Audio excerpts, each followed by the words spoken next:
common use items, the tax incidence under the GST has been much lower compared to the pre-GST. For example, in items like pasteurized milk, tea, milk powder, sugar, edible vegetable oils, spices and footwear, which are priced up to 500 rupees, whatever relevant unit it may be of measure, attract taxes of 5% under GST compared with earlier tax incidence of 6 to 10%. So naturally, these items which are commonplace items are now taxed less. And again, for example, hair oil, toothpaste, soaps, perfumes, detergents, and on all these items, the average pre-GST tax burden was almost 28%, which was brought down to 18% under the GST. So these are tangible numbers. So if somebody were to comment saying GST actually has brought in burden, and I don't want to repeat the full expression, but it is a fact that it's been called Gabbar Singh tax, which is a shame because this country should know a step like GST has actually brought relief to the common citizens. So the average pre-GST taxation on common use electrical items, for instance, such as mixers, grinders, fridge, refrigerators, vacuum cleaners, and TV.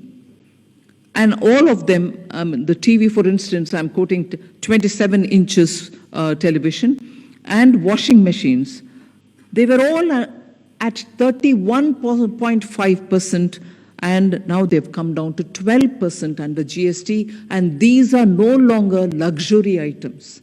These are now essential, and for middle class, where particularly it's a small household where both the spouses are working, these are essential items for better functioning of the household.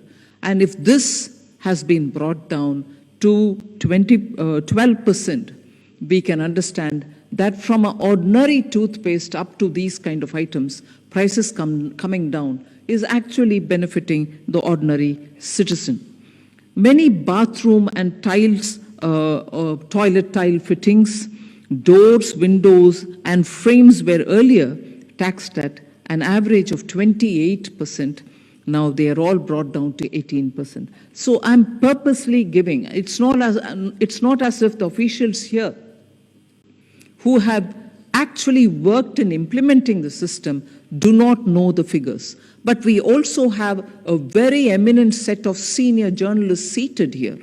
It is they who have to convey through their columns, through their news reports, through their analysis, that GST actually means, in terms of items that are used by common citizens, a relief in terms of the tax, the double tax being avoided, tax on tax being avoided, and actual rates coming down on common man's items. So I'm more for the media who are here, for whose sake I'm repeating these numbers, and those of you who are here, part of the CBIC, the Revenue Service, pardon me for repeating something which you probably know at the fingertips. I don't need to tell you anything more on it. But it is for the media that I'm using this opportunity to say how the GST actually means a common man's relief as a tax, and that is why I'm repeating this.